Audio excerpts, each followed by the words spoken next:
Špionaža? Pridem v Beograd. Mislim, da bomo danes morali zatemniti okna. Njegova edina hči komisarka. Če hočejo biti kanon futer, potem naj grejo v drugo brigado. Prej ga sploh nisem spoznal. Potem pa... Peter. Spravil sem naju na seznam za dodelitev stanovanja. Miha mi je prišepnil, da naju že nekaj čaka. Trosobno, skopalnica.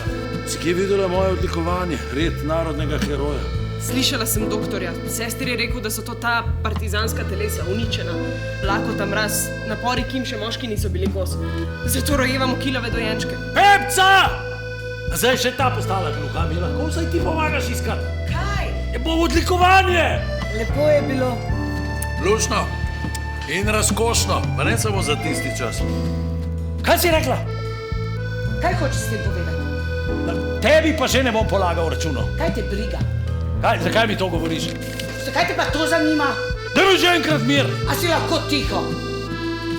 Kot bi se nas kdo izmislil. Kot da smo zgolj liki, lutke, ljudje. Ožigosani s temi strašnimi zgodbami za celo življenje, ki danes nikogar več ne zanimajo.